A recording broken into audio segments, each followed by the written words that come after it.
Presenting Hyundai's December Delight. Grab amazing deals this December. Hurry, limited period offer. Hyundai. This is TV18. And you're watching CNBC TV18. What's Hot? Brought to you by Unleash the Hero Within. SBI Home Loans, EMI Hua Kam, Ghumne Chale Hum. Skoda, Simply Clever. Servo 40 Synth from Indian Oil. It's your license to fly. And Manza, the club class sedan.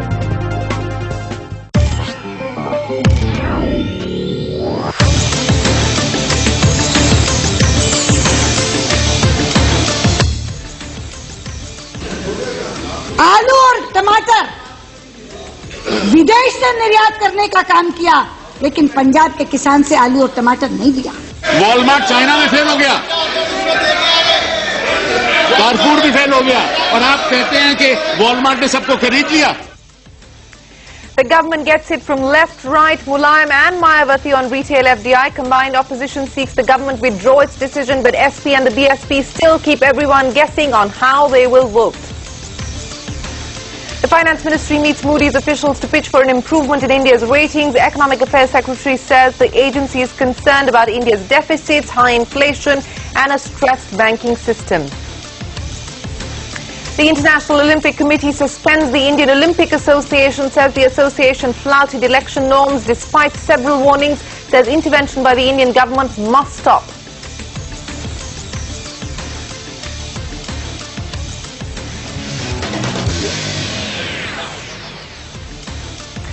Good evening. Thanks very much for joining us here on What's Hot. Our top story at this hour, the fate of retail FDI. The Parliament debate on the controversial move today saw the opposition join hands against the government along with the BJP and left parties. Even the Samajwadi Party and the BSP, at least in Parliament, publicly speaking on the floor of the House, said that they are opposed to FDI in retail, but that doesn't necessarily mean that they will vote in favour of the BJP motion. Sushma Swaraj opened the attack and blasted the government for opening up the retail sector to foreign investment, defending the move. Kapil Sibal led the government's attack, saying FDI will create better infrastructure and create more jobs. Listen in. आलू और टमाटर विदेश से निर्यात करने का काम किया, लेकिन पंजाब के किसान से आलू और टमाटर नहीं लिया। और एक पेप्सी की बात नहीं, आज पूरे देश में मैकडॉनल्ड की चेन खुली हुई है। वो फ्राइज बनाते हैं, आलू की फ्राइज। कितना आलू वो भारतीय किसान से लेते हैं, जरा कभी पता करिए। शिपमेंट्स आते हैं विदेशों से, जहाज के जहाज भरकर आते हैं और उनकी फ्राइज बनाते हैं वो, क्योंकि वो कहते हैं कि हमारी फ्राइज का स्टैंडर्ड बड़ा है, आपका आलू छोटा है। खरीदेंगे तो दाम देंगे ना, और अगर खरीदने का समझौता भी कर लेंगे, अध्यक्ष जी, तो एक चीज की खराबी पर पूरी की पूरी खेप वापस कर देंगे। And I am reading Forbes, international retailers struggle in China. Even the two earliest entrants into China's retailing industry, Walmart and Carrefour, are struggling to make their business models work in the country. Walmart China में fail हो गया, Carrefour भी fail हो गया, और आप कहते हैं कि Walmart ने सबको खरीद लिया। मैं पूछना चाहती हूँ, क्या वॉलमार्ट और टेस्को उसे उधार देगा? क्या उसे संवेदना होगी उसकी बेटी की शादी या बहन का भात भरने की? उसे तो धोती और साफे वाले किसान से बदबू आएगी। और कौन डायरेक्ट बात कर सकेगा? कोई किसान से सीधा खरीदेगा? अरे नई एजेंसियां खड़ी होंगी, वो नए बिचौलिए खड़े हो जाएंगे। इसलिए ये कहना कि बिचौलिया को आप समाप्त कर देंगे या मिडलमैन को आप समाप्त कर देंगे, ये बात सिरे से गलत है। अगर उत्तर प्रदेश में नहीं लागू करना चाहते तो मत लागू करें, ठीक है ना? ठीक है, हम मानते हैं, यही हमारी नीति है। केरला में भी हमारी अपनी सरकार है, उन्होंने कहा हम नहीं लागू करते, हम क्या, ठीक है, मत लागू कीजिए। अब सुनिए, लेकिन जहां मुख्यमंत्री लागू करना चाहते हैं, आपका क्या संवैधानिक हक है कि आप उस पर विरोध करें? प्रियरंजन दास मुंशी का कॉलिंग अटेंशन, क्या कहा था प्रियोदा ने? I would like to draw the attention of the government through you, as it is alleged that the multinational retailers through the bureaucratic circles, are continuously putting pressure on the government to take an anti-national decision on allowing foreign direct investment in the retail trade. This will perhaps destroy the entire prospect of the retail trade in the country. वो प्रियोदा आज कलकत्ता के अस्पताल में जीवन का संघर्ष कर रहे हैं। उनकी पत्नी दीपा दास मुंशी आज इनकी कैबिनेट में मंत्री हैं। मैं पूछना चाहती हूँ, प्रधानमंत्री जी से पूछना चाहती हूँ, आपके उस समय के चीफ व्हिप इसको एंटी नेशनल कहते हैं, आप स्वयं एफडीआई का विरोध करते हैं, क्या हो गया प्रधानमंत्री जी, आपकी सोच क्यों बदल गई? अभी जसवंत सिंह जी यहाँ बैठे हुए थे। जसवंत सिंह जी ने इसके बारे में क्या कहा? जसवंत सिंह जी ने कहा, और अप्रैल 12, 2004 में, it is part of our agenda and we are committed to it. आज कुछ और कह रहे हो। फिर उन्होंने कहा, फिर जो बात हो रही है ना कि भैया जो हमारे जो डोमेस्टिक सप्लाई चेन्स है वो सब खत्म हो जाएंगी, सब टेक ओवर हो जाएगा। तो जसवंत सिंह जी ने क्या कहा जब उनको ये सवाल पूछा गया? कहा, many said that Kentucky KFC will drive the dhabas out of the market. The dhabas have driven out Kentucky. That's what he said. The Indian Sharbat is still there despite Coca-Cola and Pepsi. Don't underestimate India. Don't underestimate India. Our experience is that the Indian brand has great strength. ये FDI का सवाल है, आप कितनी भी सफाई दें, कितना भी तक दें, लेकिन ये देश के हित में नहीं है। ये बात है ना, मैं आपकी तरफ से बोल रहा हूँ ना आपके खिलाफ बोल रहा हूँ। आप कह रहे हैं कि देश के लिए, तो आप देश के लिए बोल रहे हैं, तो देश के लिए ही हम बोल रहे हैं। तो हम कह रहे हैं कि एफडीआई देश के हित में नहीं है। हम जानना चाहते हैं सरकार से कि किसान और उपभोक्ता के बीच में जो छोटे छोटे आढ़ती जिन्हें कहते हैं, जिन्हें बिचौलिया कहते हैं आप, कि खत्म हो जाएगा, बहुत लूट रहा है। हम पूछना चाहते हैं, ये वॉलमार्ट क्या है? जो उत्पादक करने वाला जो किसान है और जो कंज्यूमर है, उसके बीच में जो दलाली करने वाला जो वॉलमार्ट है, इसको बिचौलिया नहीं तो क्या कहेंगे? आप भी हैं, गांधी के नाम हैं, तो कब से कब गांधी को मत बताइए। गांधी की बात मानिए। गांधी इसके विदेशी स्वदेशी के पक्ष में थे, विदेशी के खिलाफ थे। किसी स्तर पर हम अपना गरीब किसान मजदूर दुकानदार के बीच स्वदेशी चाहते थे, गांधी विदेशी नहीं चाहते थे। आप स्वदेशी भूल रहे हैं और विदेशियों को ला रहे हैं।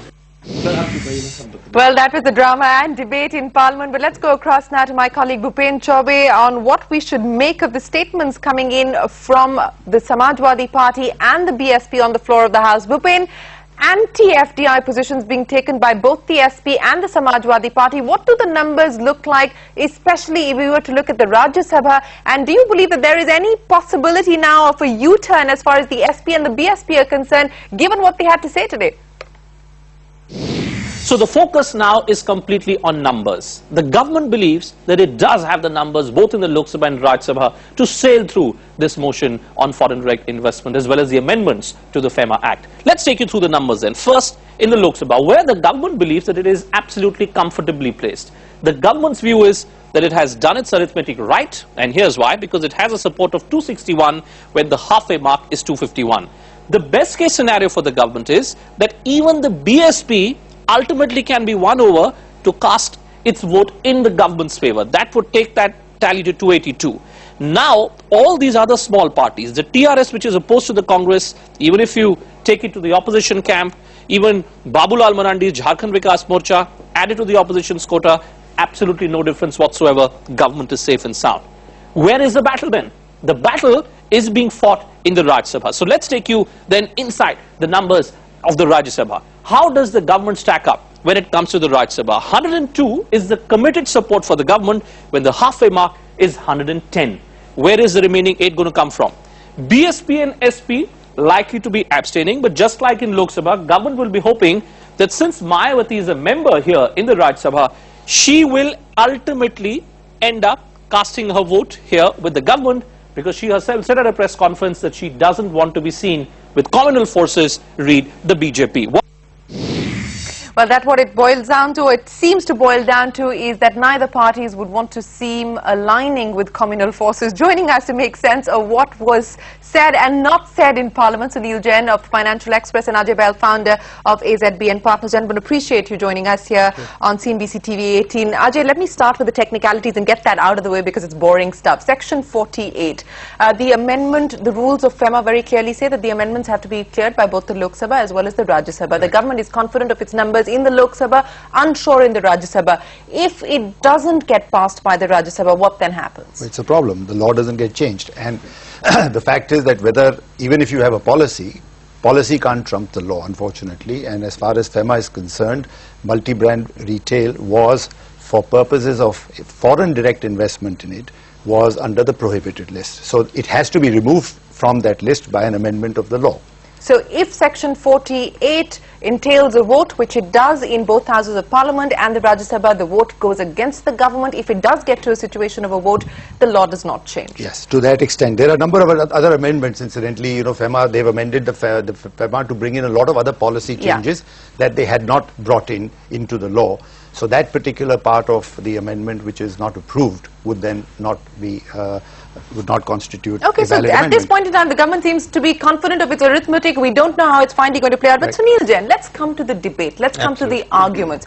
My assessment of the anti-FDI arguments, and you know, I'm sorry to be using this word, rather pedestrian, playing on the same old paranoia that FDI is going to come in, everything is going to shut shop, your manufacturing sector is going to be adversely impacted, you're going to lose jobs.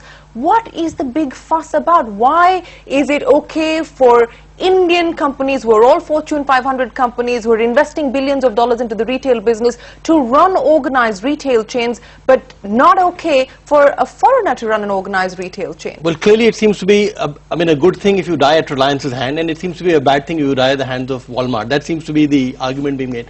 But you're absolutely right. You know, the numbers which these people are talking about are completely pedestrian. The fact is that, you know, even if I've done some numbers, for example, and if you look at the share of organized retail, it's about 6 to 7% of the market today.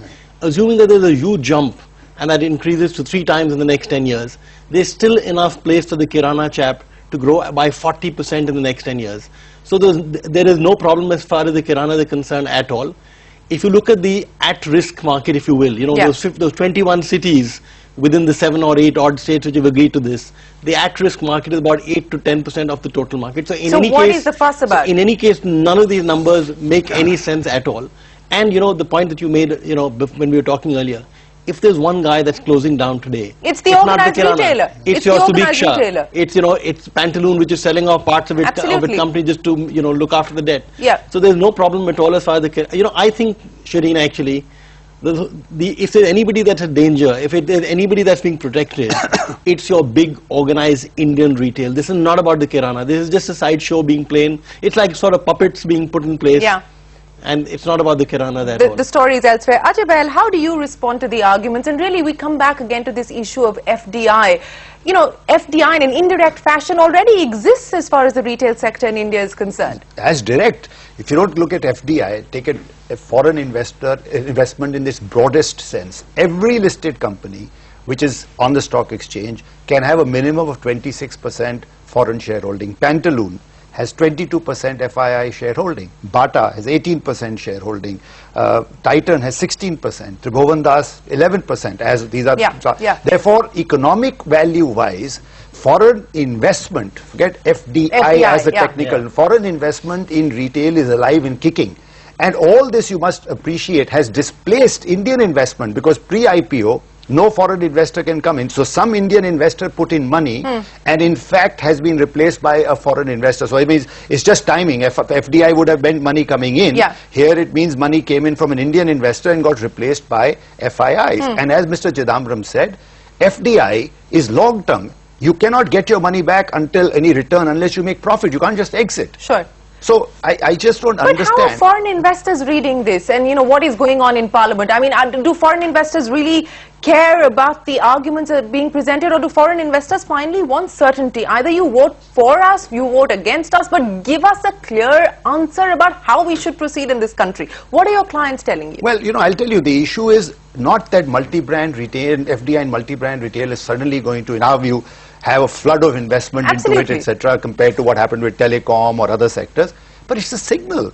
It's a signal to the foreign community, to the world at large, that India is back to business, India is open to business, India is open to revisiting what it could not do. So it's a signal that we are heading and we're not scared. And as Sunil said, the organized sector in this particular case is not the one who's has the criticism. In all the earlier years, every reform we had was challenged. I mean, telecom, if you go back, there was a judgment of the Delhi Science Forum. There were writ petitions filed, DOT objected, MTNL objected, that we should not privatize. Everything that you do. Now look where we would have been if we hadn't privatized.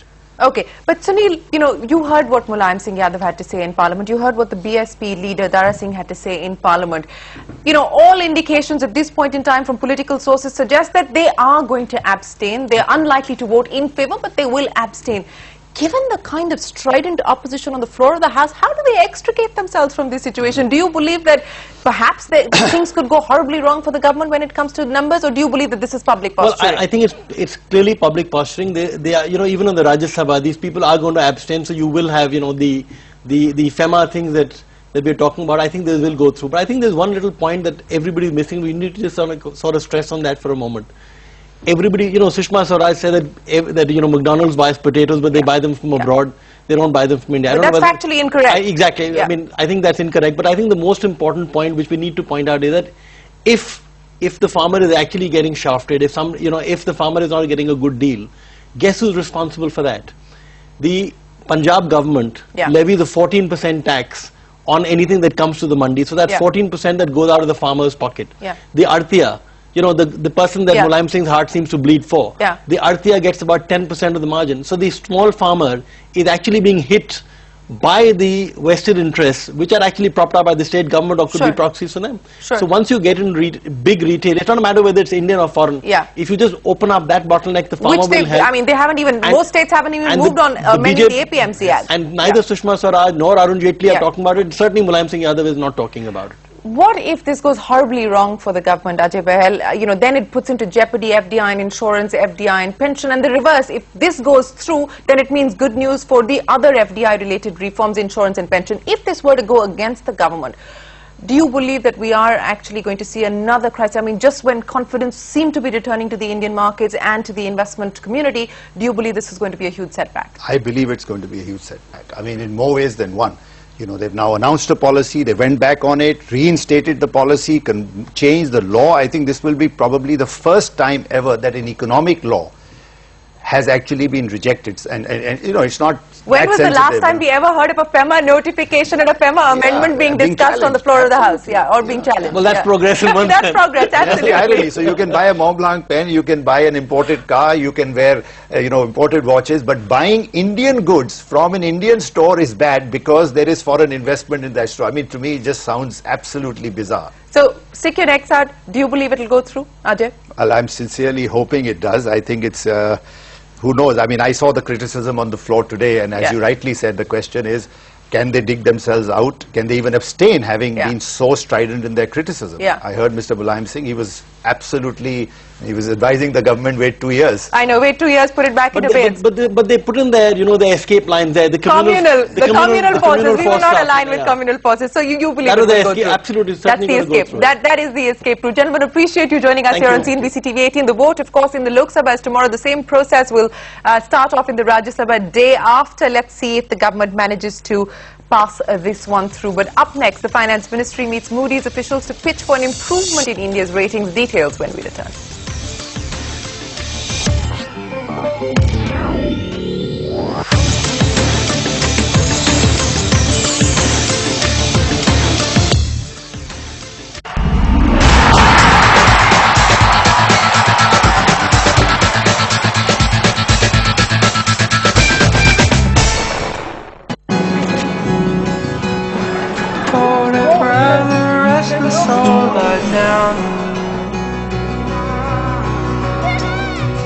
Every day holds promises and challenges to be met.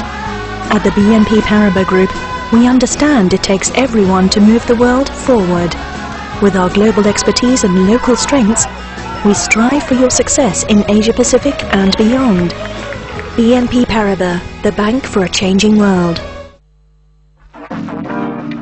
Qatar Airways presents Top Gainers.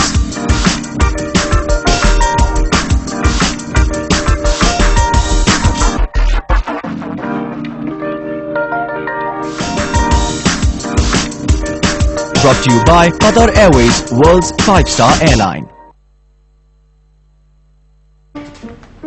Meet the new boss, your customer. The data she shares from comments, reviews, and social networks tells a company what to make, what it's made from, how it's shipped, and the way it's sold. Your every love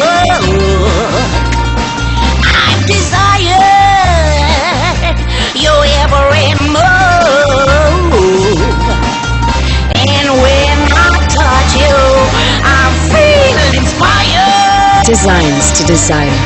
Hindware Italian collection. पेश है Radical Low Fat Basmati. अब बिना exercise खाओ daily rice. Radical Rice for the Wise. So that's the new Samsung Ultrabook. A built-in optical disk drive, an unmatched 1 TB hard disk, and a lightning fast boot. The ultra slim Samsung Series 5. It's the complete Ultrabook.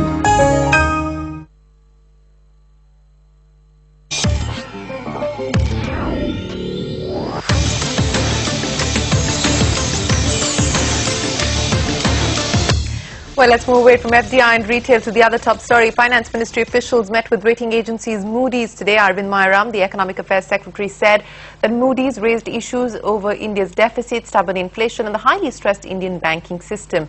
Moody's has also maintained its negative outlook on the Indian banking system. Akanksha joins us now with more details. Akanksha, what was the Finance Ministry's pitch to Moody's this time around? Well, the Finance Ministry is asking for an upgrade, saying that India's inherent growth story is strong. It is committed to the reform process, and that is reflecting in the recovery in the capital markets as well as the strengthening of the rupee, and it will stick to that fiscal consolidation roadmap. Hence, the Finance Ministry has asked for an upgrade. In fact, Moody's recently had put out a report saying that risks are receding and India's growth cycle has bottomed out and things could get better from here on. However, it will depend on whether the government sticks to the fiscal consolidation roadmap or not, which with the forthcoming election could prove to be difficult. And remember, also Moody's earlier today had put out a report saying that it maintains a negative outlook on the banking sector, something that it has had since November 2011, and it said that it will maintain that for the next 12 to 18 months because of profit erosion due to the slowdown as well as rising interest rates. So banking sector, asset deterioration and fiscal consolidation are the two things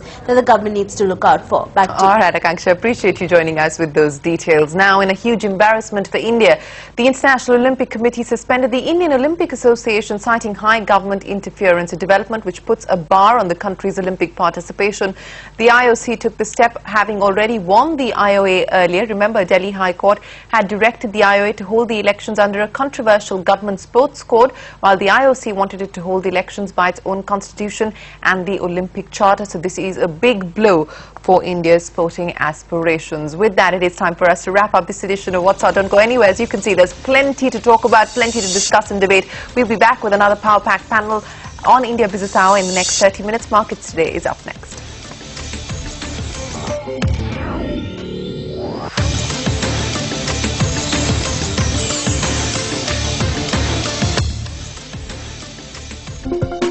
What's Hot, brought to you by Unleash the Hero Within. SBI Home Loans, EMI Hua Kam, Ghumne Chale Hum. Skoda, Simply Clever.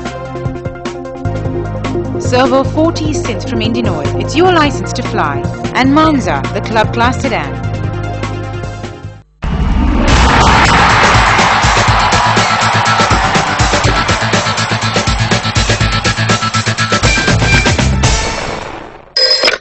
%40 of हो जाएगा। तो हर यात्रा से पहले yatra.com आइए, जो भी deal चाहिए मैं दिलाऊंगा, ये मेरी कमिटमेंट है।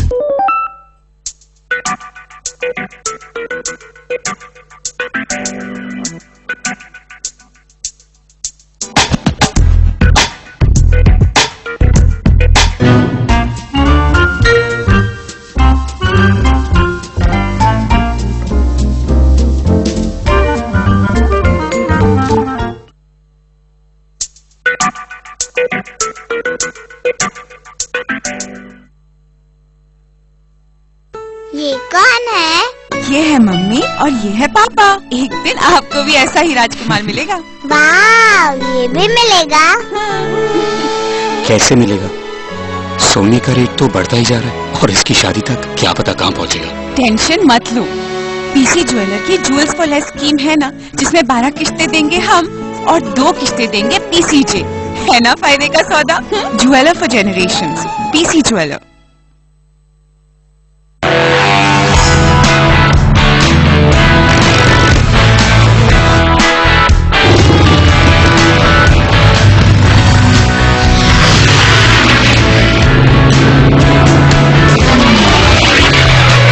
Brightman, instruments for professionals. Why not go with the best? Yes Bank now offers 7% per annum interest rate across savings accounts. Say yes to growth with Yes Bank.